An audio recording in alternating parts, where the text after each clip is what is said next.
My brother did the unthinkable to his girlfriend, but when I reported him, my mom said, "Now I have to deal with legal bills because you couldn't handle watching him." I stayed silent, knowing when she saw the truth, everything would change. When my little brother was 10, he asked me why you couldn't just lie to people to get what you want if they'd never find out. I was 17 at the time, and had no idea how the F to answer his question, but back then, I didn't really think it was a big deal. So I just laughed and told him to just not lie, before shoving him out of my room so I could keep playing Minecraft with my friends. But from there, strange things started happening. One time I walked him to school, and he showed me this cool bird that he had killed by pouring rat poison into the bird feeder. He whipped it out of his pocket like it was no big deal. That's when I knew he was more than just quirky. I always blame myself for not telling our moms sooner, but looking back, I understand why. You see, she was working 2 jobs 7 days a week, and even with my paychecks it was like no amount of money was ever enough. So the last thing I wanted was to give her one more thing to think about. Plus, I figured I was big bro, so I thought I could handle it. That same day, I bought the cheapest books I could find on parenting, and practically swallowed them whole. I swear I had enough information to figure out how to grow a baby in my womb or something, but none of it was applicable to my brother, and that's when it started. A few weeks later I brought him to the public pool. I swear I only took my eyes off of him for 5 seconds, but when I found him again, he was using all his strength to push against a closet and keep it closed. I walked over, and when I pushed him out of the way, a small 4-year-old girl walked out. I looked at Timmy, expecting to see some sort of guilt, or at least sadness for being caught. Instead, he just laughed. "You should have seen her face," he hollered, pointing at the girl who was so scared she was peeing herself right in the middle of the pool hall. When we got home, I realized we needed to have a serious conversation, but you never know how difficult it is to explain empathy to a child who sees it as a foreign concept until you actually do it. Then Timmy said something that sent chills down my spine. If it was wrong, why was it so easy? That's when I had to end the conversation, because it was simply too much. I never stopped trying though. I put in more hours at work just so I could bring him to therapy, and signed him up for rugby so he would have something to channel his stuff into. I really thought it was working, because I wasn't getting calls about his teachers reporting him anymore, and he even had a few friends. Phew. But just when I thought the storm had passed, his therapist called me. She told me she needed me to come in as urgently as I could, and to keep it a secret from Timmy. I left work early, and made the 30-minute drive in 20. My head was spinning. When I walked into the room, her eyes were widened, and the color was drained from her face. She had been working this job for 15 years, so I couldn't understand how Timmy had said something to bamboozle her this hard. She explained that at first, Timmy had been saying all the right things during their sessions. He'd even cry sometimes. But during the last session, his 30th one, something changed. Out of pride, he accidentally let it slip that he had figured out exactly what she wanted to hear. My stomach twisted so much I thought I was going to vomit. He hadn't been getting better. He'd been getting smarter. The therapist continued and told me I ought to be very concerned, because his ability to manipulate has grown sharper and more calculated. By this point, he was 14 years old, so I assumed it was early enough that he couldn't do any real damage yet. When I got home, Timmy ran up to me with a huge smile on his face. Adam,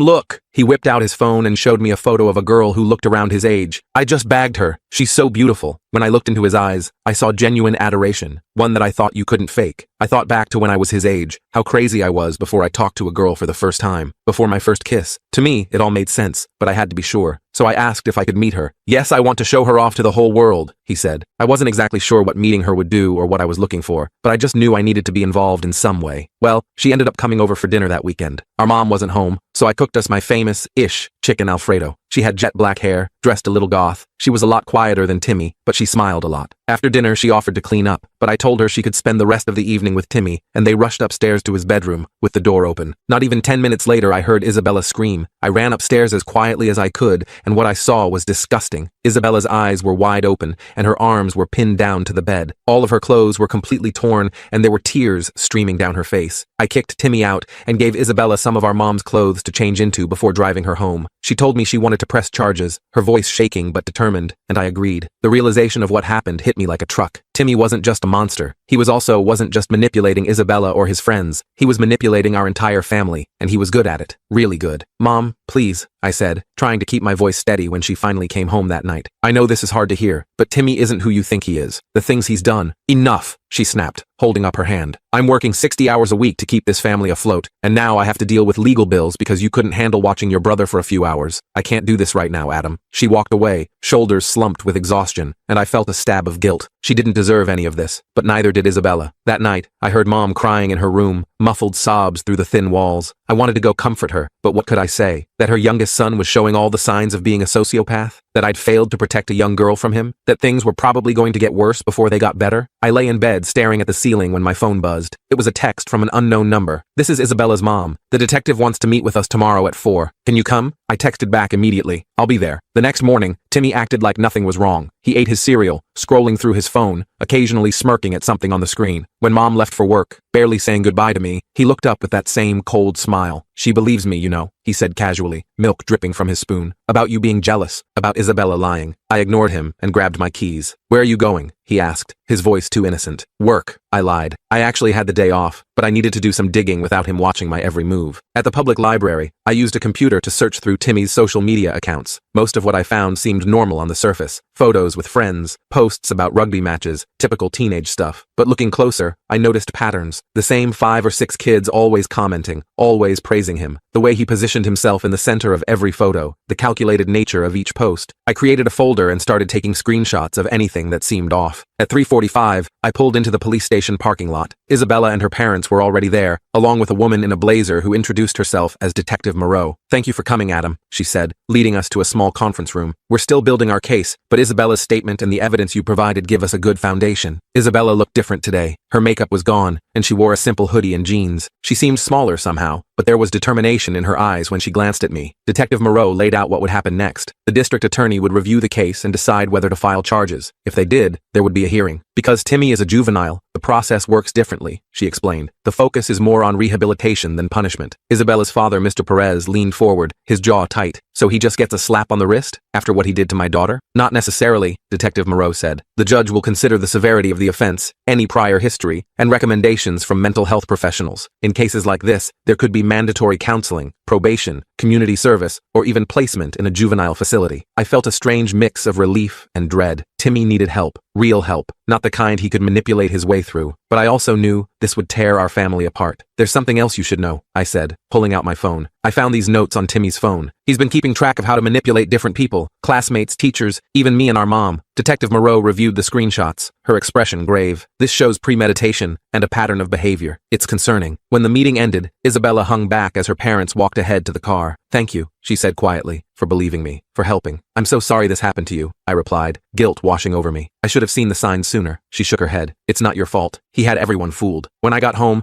Mom was at the kitchen table with red-rimmed eyes, her uniform still on from her shift. Timmy was nowhere to be seen. The school called, she said, her voice hollow. They've suspended Timmy pending the investigation. His rugby coach called too. He's off the team. I sat down across from her. Mom, I know this is hard. Hard? She interrupted, her voice cracking. My 14-year-old son is being accused of assault. I could lose my job if I keep taking time off for meetings with lawyers and police. And my older son, who I trusted to help me raise him, is helping build a case against him instead of standing by his family. Her words stung, but I held my ground. The memory of Isabella's tears still fresh. Mom, I am standing by my family, but what Timmy did was wrong, and it's not the first time he's hurt someone. I told her everything, the bird, the incident at the pool, the therapist's warnings. With each story, her face crumpled a little more. Why didn't you tell me? She whispered, hands trembling. You were already carrying so much, I said, guilt gnawing at me. I thought I could handle it. I thought the therapy was working. She buried her face in her hands. What did I do wrong? Nothing, I assured her. Some people are just wired differently. It's not your fault. We sat in silence for a long moment before she looked up. What happens now? The DA will decide whether to file charges. If they do, there will be a hearing. She nodded slowly. I need to find him a good lawyer, someone who understands juvenile cases. I hesitated. Mom, Timmy needs help, real help, not just someone to get him off the hook. He's my son, Adam, she said firmly. I'm not going to throw him to the wolves. The next few weeks were tense. Mom found a lawyer named Gregory Thompson who specialized in juvenile cases. She took out a loan to pay his retainer, adding another burden to her already strained finances. Timmy spent most of his time in his room, only coming out for meals. He was quieter now, more watchful. I caught him staring at me sometimes with an expression I couldn't read, his eyes calculating. The district attorney decided to file charges, sexual assault and false imprisonment. Because Timmy was a juvenile, they were handling it in family court rather than criminal court. The hearing was set for 3 weeks away. Meanwhile, I was getting strange texts from numbers I didn't recognize. Why are you lying about your brother? Leave Timmy alone. You're going to regret this. I showed them to Detective Moreau, who said they'd look into it, but there wasn't much they could do unless the messages contained specific threats. At school, things were getting weird too. Former friends stopped talking to me. I overheard whispers in the hallway. Someone spray-painted snitch on my locker, the red letters dripping like blood. One day after my shift at work, I came home to find Timmy sitting on the couch with 2 guys I didn't recognize. One was tall and lanky with a buzz cut, Kyle, according to the rugby jersey he wore. The other was shorter with a permanent sneer. This one Timmy introduced as James. These are my friends, Timmy said with a smile that didn't reach his eyes. They wanted to meet my big brother. Something about the way they looked at me made my skin crawl. I nodded at them and headed upstairs, but I could feel their eyes on my back, heavy and threatening. That night, I woke up to the sound of something hitting my window. I got up and looked outside, but there was nothing there. When I turned back to my bed, I noticed my backpack had been moved, the zipper partially open. I checked inside. My wallet was there, but when I opened it, all my cash was gone. About $80 I'd been saving for a new game vanished. I stormed into Timmy's room, flipping on the light. "Where is it?" I demanded. He blinked up at me innocently, his face soft with fake sleep. "Where's what?" "My money. I know you took it." He sat up, looking offended. "I didn't take anything. Maybe you spent it and forgot." "Cut the crap, Timmy. Give it back." He shrugged, spreading his hands. "Search my room if you want. You won't find anything." I did search, but of course, the money was gone. When I went back to my room, I noticed something else. The folder where I'd been keeping copies of evidence was missing from my desk drawer. The next day,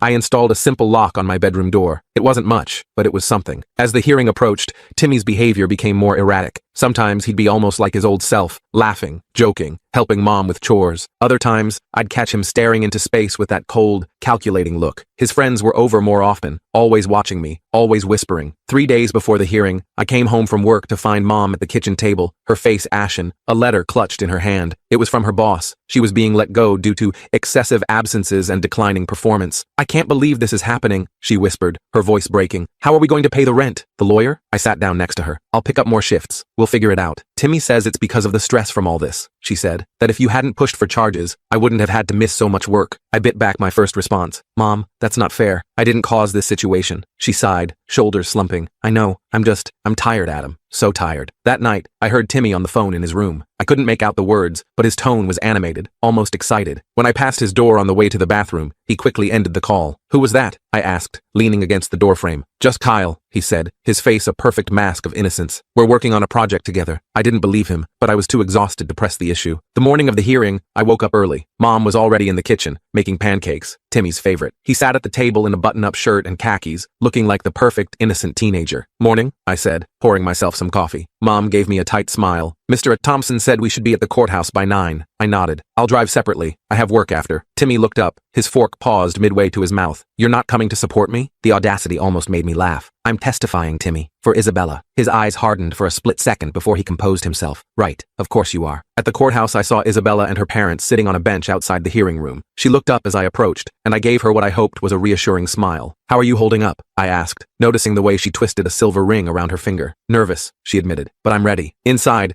the hearing room was smaller than I expected. Timmy sat with his lawyer, looking appropriately somber. Mom sat directly behind him, her back rigid with tension. The judge, an older woman named Judge Harper, called the hearing to order. The prosecutor presented the case against Timmy, showing the text messages, the torn clothes, and called Isabella to testify. Isabella's voice shook at first, but grew stronger as she described what happened, how Timmy had invited her over, how he'd seemed so nice until they were alone, how he'd suddenly changed and attacked her. Timmy's lawyer cross-examined her, suggesting that she'd misinterpreted Timmy's actions, that they were just fooling around, and things got out of hand. Isabella held firm, her voice steady, despite the tears in her eyes. When it was my turn to testify, I described finding Isabella in Timmy's room, her clothes torn, the fear in her eyes. I talked about the pattern of behavior I'd observed over the years, the bird, the incident at the pool, the therapist's warnings. Mr. Thompson tried to paint me as resentful, suggesting I was jealous of Timmy and wanted to get him in trouble. I stayed calm, sticking to the facts, though my hands shook beneath the table. The most surprising testimony came from Timmy's former therapist, Dr. Rivera. She described how Timmy had initially seemed responsive to therapy, but how she'd eventually realized he was simply telling her what she wanted to hear. "In my professional opinion," she said, "Timothy shows concerning signs of conduct disorder with callous and unemotional traits. He understands right from wrong intellectually, but lacks the emotional capacity to care about the harm he causes others." When Timmy took the stand, he was the picture of remorse. His voice cracked as he described how much he liked Isabella, how they'd been kissing and things went too far, how he never meant to scare her. "I made a mistake," he said, looking directly at the judge with tears in his eyes. "I've learned my lesson. I just want to make things right." It was a masterful performance. If I hadn't known better, I might have believed him myself. After all the testimony, Judge Harper called a recess to consider her decision. We all filed out into the hallway. Mom went to talk to Mr. Thompson, while I found a quiet corner to collect my thoughts. A few minutes later, Isabella approached me. "Do you think the judge believed him?" she asked quietly. "I don't know," I admitted. "He's very convincing." She nodded, looking down at her hands. "Even knowing what he did, part of me still wants to believe him when he looks at me like that. Is that crazy?" No, I said. That's exactly why he's dangerous. When the judge called us back in, the room was tense with anticipation. Judge Harper looked at Timmy for a long moment before speaking. Timothy, she said, I've considered all the testimony and evidence in this case. While I acknowledge your youth and the potential for rehabilitation, I cannot ignore the seriousness of your actions or the concerning pattern of behavior described by multiple witnesses. She found him responsible for the charges and ordered him to be placed on probation for 2 years, with mandatory therapy, community service, and no contact with Isabella. She also recommended a psychological evaluation to determine if more intensive intervention was needed. Isabella looked relieved, though her parents seemed disappointed it wasn't more severe. As we left the courthouse, Timmy walked ahead with Mom and Mr. Thompson. I hung back, not wanting to deal with them right now. Isabella's dad approached me. Thank you for your testimony. It couldn't have been easy going against your brother. It wasn't, I admitted, but it was the right thing to do. That night, dinner was silent. Mom picked at her food while Timmy ate normally, as if nothing had happened. After dinner, he disappeared into his room without helping clean up. As I was washing dishes, Mom leaned against the counter. The psychologist wants to see him tomorrow, she said, to start the evaluation. I nodded. That's good. Maybe they can help him. She sighed. I hope so. I don't understand how we got here. Later that night, I was almost asleep when my phone buzzed. It was a text from an unknown number. You think this is over? It's just beginning. Sleep tight, big brother. I stared at the screen, a chill running down my spine. I knew without a doubt it was from Timmy, though I couldn't prove it. The next morning, Timmy was gone before I woke up. Mom said she'd taken him to his appointment with the psychologist, and then to school, where he was allowed to return on a probationary basis. I had the day off, so I decided to use the time to look for a second job. We needed the money now more than ever, the stack of bills on the counter growing taller each day. As I was searching online, I got a call from Isabella, her voice tight with panic. Adam, something weird is happening. People at school are saying I made everything up about Timmy, that I'm just trying to get attention. What? Who's saying that? I asked, sitting up straighter. Everyone. There are posts all over social media. Someone even made a fake account in my name, posting things that make it look like I'm admitting I lied. I felt a surge of anger. It's Timmy, or his friends. Can you screenshot everything and send it to me? I already did. I sent it all to Detective Moreau too. After we hung up, I checked my own social media. Sure enough, there were posts circulating about how Isabella was a known liar who had made up stories about other guys too. Some posts even suggested I had a weird obsession with Isabella and had put her up to accusing Timmy because I was jealous of him. It was a coordinated smear campaign, and it was working. Comments were flooding in, people taking sides, most believing the lies because they were salacious and spread by popular kids. I called Detective Moreau to report what was happening, but she said that while it was concerning, it wasn't technically illegal unless it crossed into direct threats or harassment. When Timmy came home from school, he was smiling, a spring in his step. He didn't mention the social media posts, and neither did I, but we both knew what was happening. That night, I heard him on the phone again, laughing with his friends about how people will believe anything if enough people say it. I recorded the conversation through his door, making sure to get the part where he said, by next week, everyone will think Isabella is the psycho, not me. The next day, I sent the recording to Detective Moreau and Isabella. It wasn't much, but it was something. What I didn't expect was for things to escalate so quickly. By the end of the week, Isabella had stopped going to school because of the harassment. Someone had spray-painted liar on her locker. Her social media accounts were flooded with hateful messages. And it wasn't just Isabella. My reputation was taking a hit too. Former friends avoided me in the hallways. Someone slashed the tires on my car. Anonymous accounts were posting that I had a history of making up stories about people. Timmy, meanwhile, was thriving. His friends rallied around him. Teachers who had once been wary now seemed sympathetic, viewing him as the victim of false accusations despite the court's finding. One afternoon,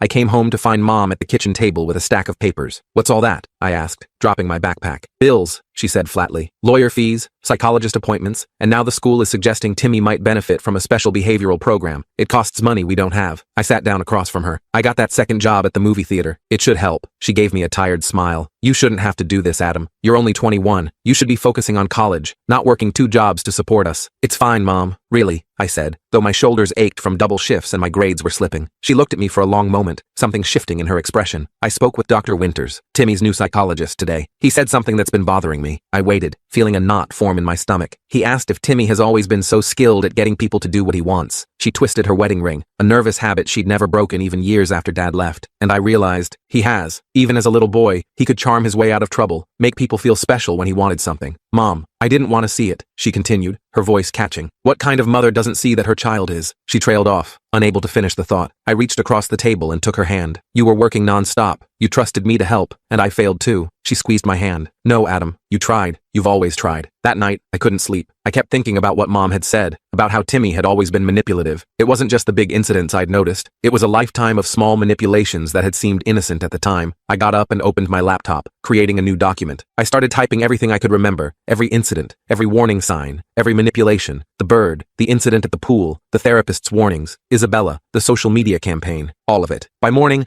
I had 12 pages of detailed notes. I wasn't sure what I was going to do with them, but it felt important to have it all in one place, a record of truth against the lies. At breakfast, Timmy was in rare form, chatting animatedly about a rugby match he'd been invited to watch with his friends. Coach says I might be able to rejoin the team next semester if my probation officer gives the okay, he said, mouth full of cereal. Oh, and I need $20 for the movies tonight, he added casually. I don't have extra cash right now, Timmy, Mom said, her voice firmer than usual. His face darkened for a split second before he recovered. But you said I could go. Everyone's counting on me. It's fine, I interrupted, pulling a 20 from my wallet. Here, Timmy grinned, snatching the bill. Thanks, bro. You're the best. After he left for school, Mom looked at me questioningly. Why did you do that? I shrugged. It's easier than dealing with his tantrum. She frowned. That's enabling him, Adam. I know, but I'm working on something. Later that day, I met with Isabella at a coffee shop across town. She looked tired, with dark circles under her eyes. I've been thinking about all this, the social media stuff, the harassment. It's not just about me, is it? She said. What do you mean? I think Timmy's done this before, made someone a target. She showed me screenshots of conversations with other girls. Their stories were disturbingly similar. Timmy would charm them, then turn cruel when he didn't get what he wanted, using his social network to isolate and harass them. None of them spoke up because they were afraid, Isabella said, but they're willing to now, if it helps stop him. I showed her my document. I've been compiling everything I can remember too, all the warning signs, all the incidents. She read through it, her expression growing more troubled with each page. This is a lot worse than I thought. I know, and I don't know what to do with it. The court already made their decision. The school doesn't seem to care as long as he's not causing problems on campus. Isabella was quiet for a moment. What if we don't go through official channels? What if we just tell the truth? To everyone? What do you mean? Social media works both ways. If Timmy can use it to spread lies, we can use it to spread the truth. The idea was simple, but powerful. We would create a document with all our evidence, my observations over the years, Isabella's experience, the stories from other girls, screenshots of Timmy's manipulative messages, and share it with everyone at school. It's risky, I warned. Timmy's friends might retaliate. Isabella's jaw set in determination. I'm already a social outcast. What more can they do to me? We spent the next week gathering evidence and testimonies. 5 more girls came forward with stories about Timmy. 2 of his former friends provided screenshots of group chats where he'd bragged about manipulating people. Even his first therapist, Dr. Rivera, provided a carefully worded statement about recognizing signs of manipulation in adolescence. We compiled everything into a single document, careful to stick to verifiable facts and first-hand accounts. No speculation, no exaggeration, just the truth. The night before we planned to share it, I sat in my room staring at my laptop screen, my finger hovering over the send button. Was I really going to do this to my own brother? Was it the right thing? I thought about Isabella, too afraid to go to school, about the young girl at the pool, terrified to the point of wetting herself, about the dead bird, called for no reason other than Timmy's curiosity. I hit send. The document went to everyone in our school email directory, students, teachers, administrators. I also sent it to Timmy's probation officer, his current psychologist, and Detective Moreau. I woke up to my phone buzzing nonstop with notifications. The document had spread like wildfire. People were sharing it, commenting on it, reaching out to Isabella and the other girls to offer support. Timmy wasn't at breakfast. Mom said he'd left early, claiming he had a study group, but I knew better. He was doing damage control, trying to contain what couldn't be contained anymore. At school, the atmosphere was electric. People were talking in hushed voices, looking at their phones, glancing at me as I walked past. Some looked sympathetic, others confused or skeptical, but no one was ignoring it. Isabella texted me during third period. It's working. People are listening. By lunch, Timmy's carefully constructed social network was crumbling. His closest friends were distancing themselves, unwilling to be associated with what was now being called Timmy's pattern. The girls who had come forward were surrounded by supportive classmates. I didn't see Timmy all day, but I knew he'd be waiting at home. I braced myself for the confrontation as I pulled into our driveway. He was sitting on the front steps, his face a mask of cold fury. You think you've won, he said as I approached, his voice eerily calm. But you have no idea what you've done. I told the truth, Timmy. That's all. He laughed, a hollow, chilling sound. The truth? No one cares about the truth. They care about what's entertaining, what makes them feel superior. And right now, that's watching me fall. You did this to yourself, I said, moving past him toward the door. He grabbed my arm. This isn't over. You think you know me? You have no idea what I'm capable of. I pulled away from him. Actually, I do. That's the point. Inside,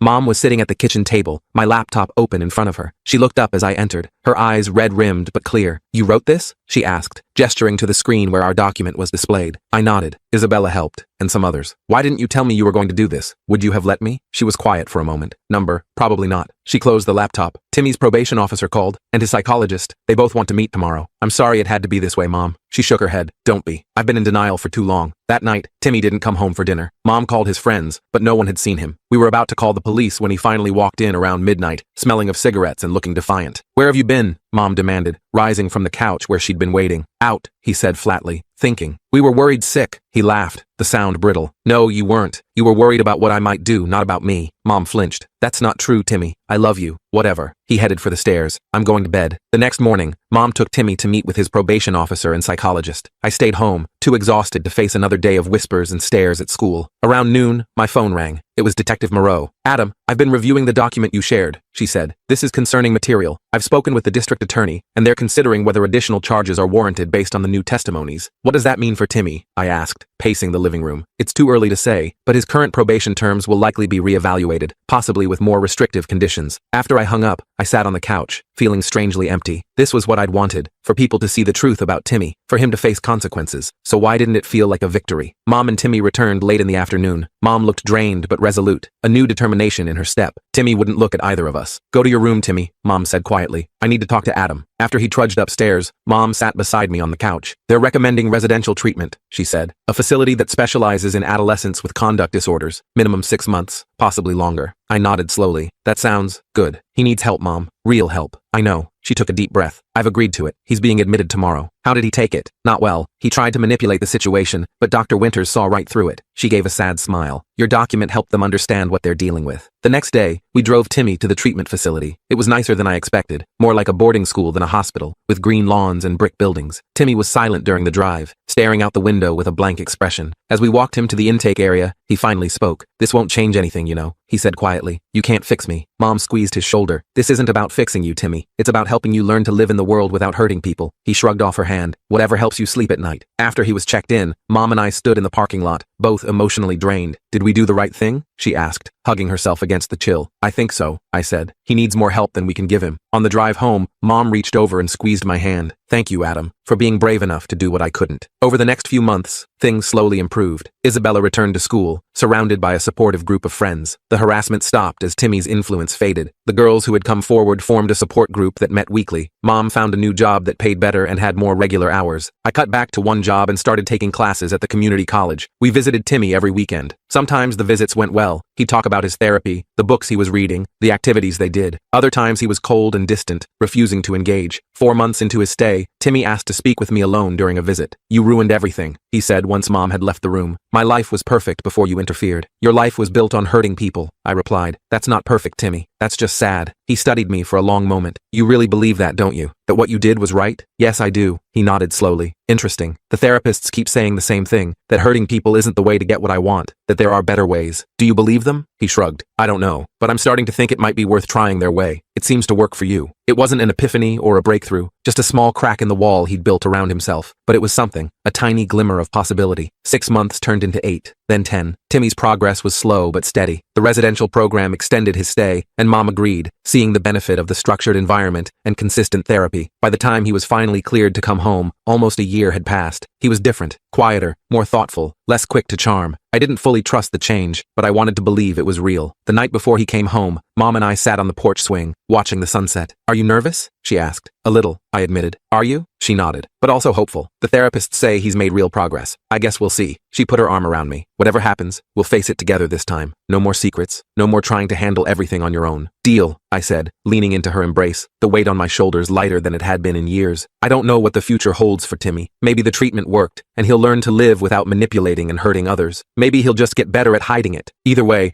I know now that staying silent only allows the damage to spread, like poison seeping into groundwater. Sometimes doing the right thing feels terrible. Sometimes it costs you more than you thought you could bear. But in the end, the truth is all we have. And sometimes, it's enough.